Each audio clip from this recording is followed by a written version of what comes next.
Alors on s'était jamais présenté pour les élections municipales, mais on y milite au quotidien. Voilà. On y milite dans les entreprises, sur la zone industrielle de Bissy. On y fait un tract tous les 15 jours, on y est présent toutes les semaines pour que les travailleurs ils puissent s'exprimer politiquement sur ce qui se passe là où ils travaillent, au centre technique des municipaux, à Alpina, ou alors à OCV, à Placo, etc. Et on pense que les combats qui sont menés au quotidien, eh ben, il va falloir que les travailleurs, on s'en empare et on les porte aussi au moment des élections.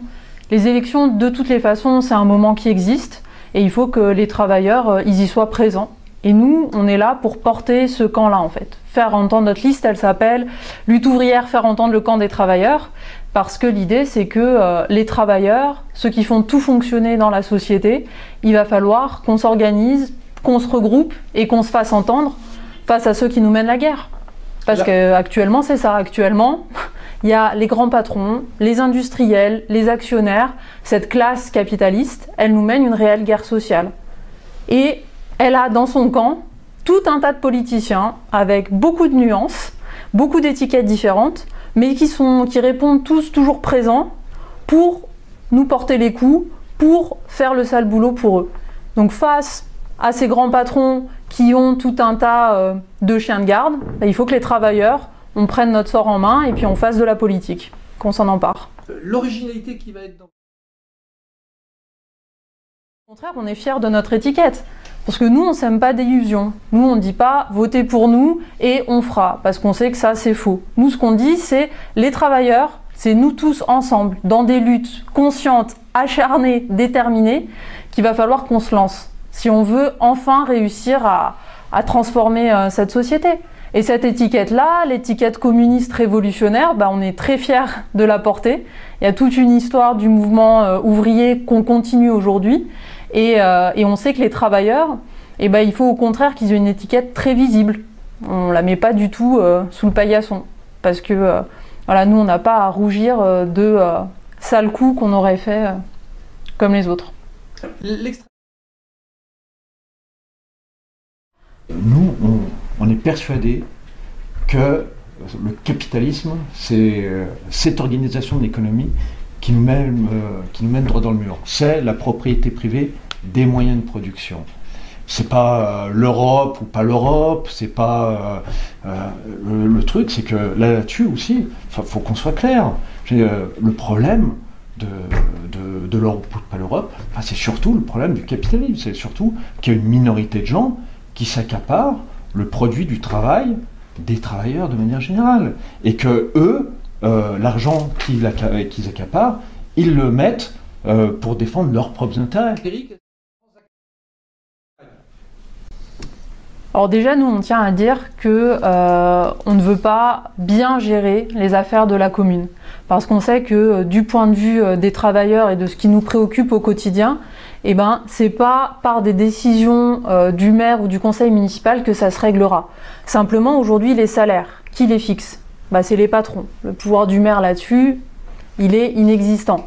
Aujourd'hui, l'impôt le plus injuste que tout le monde paye, c'est la TVA. Qui la fixe? De nouveau, c'est pas dans le pouvoir du maire. Donc ça pourra changer que par des mobilisations des travailleurs de la commune. Après, ce qu'on voit aussi, c'est que les communes, elles sont entravées. Même un maire qui serait volontaire pour, par exemple, cet été, on a vu des maires qui ont voulu prendre des arrêtés anti-pesticides. Il y a également eu des maires qui ont pris des arrêtés anti-expulsion. Parce qu'aujourd'hui, c'est quand même un drame de se retrouver sans logement. Ça, derrière, il y a quelqu'un, c'est le préfet. Et le préfet, c'est le pouvoir de l'État. Et là, l'État, lui, il est le garant des intérêts des capitalistes. Et dès qu'il le faut, l'arrêter, il le déchire, il le casse, et ça se passe comme ça. Donc nous, ce qu'on dit, c'est que c'est pas par cette voie-là qu'on pourra faire avancer les choses. Par contre, ce qu'on propose d'être, des élus lutte ouvrière à la mairie, c'est déjà que ça soit une municipalité de combat. On serait les yeux et les oreilles des travailleurs. Pouvoir ne serait-ce que donner certaines informations. Aujourd'hui, quelles sont les subventions que donne la mairie ou l'intercommunalité aux entreprises du coin? Ça, avant d'avoir des chiffres, je vais vous dire qu'il faut s'accrocher. Pourtant, ça devrait être transparent. Donc, il y a déjà cet aspect-là, et puis il y a l'aspect d'être un point d'appui pour toutes les luttes que les travailleurs voudront mener. Et ça veut dire quoi concrètement? Un point d'appui par exemple? Eh ben, par exemple, ça peut être mettre à disposition des locaux, ça peut être de faire de l'aide juridique, mais ça peut être aussi passer au-delà de la légalité. Parce que la légalité, elle est du côté de la bourgeoisie. Aujourd'hui, la légalité, elle protège le fait qu'on peut mettre des familles hors de leur logement et que ça mène à des drames. Cet été, à Chambéry, il y a quand même un homme qui est mort parce qu'il a été expulsé de son logement. Bon, des cas comme ça, ils sont inadmissibles. Les élections, elles existent. Si on n'est pas là, il n'y aura que des politiciens au service des bourgeois, au service des patrons, il n'y aura que des notables. Alors nous, on veut être présents pour que les travailleurs ils puissent voter pour leur camp. Ils puissent, pour une fois, avec un bulletin de vote, qui est un petit bout de papier, dire quelque chose. Parce que sinon, ils ne peuvent rien dire, ils sont muselés. Donc là, au moins, ils votent pour leur camp. Et c'est clair. Et puis sur les transports, ce qui est sûr, c'est que aujourd'hui, il faudrait mieux desservir les quartiers populaires, voilà, qui sont à Chambéry, sur des hauteurs où c'est pas facile de s'y rendre, et voilà, où il y a aussi des arrêts qui ont été supprimés au Biolay. Ça rend la situation plus difficile pour tous les habitants du quartier. Mais non, mais nous, on n'est pas culpabilisés parce que quand même, il y a tout un discours que nous, on trouve vraiment pas correct, c'est de culpabiliser les gens en disant c'est toi le responsable de la situation, et si tu achètes local, les choses vont aller mieux, et si tu tries tes déchets, les choses vont aller mieux. Nous, on ne fait pas ce raisonnement-là. C'est-à-dire que nous, on pense que c'est vraiment l'organisation de ce qu'on... Qui est-ce qui décide qu'est-ce qu'on produit? Comment on le produit? Toutes ces questions-là, c'est pas des... Et culpabiliser les gens, je veux dire, les gens, c'est à qui c'est qui se remplit les poches avec cette organisation-là? Et c'est ça ce qu'on dit qu'il faut regarder. Justement, c'est Total, c'est toutes les grandes entreprises pétrolières, c'est tous les fabricants de bagnoles. Ces gens-là, ils se remplissent les poches. Ce qui est notable, c'est que notre liste, elle va être à l'image de la classe ouvrière. Voilà.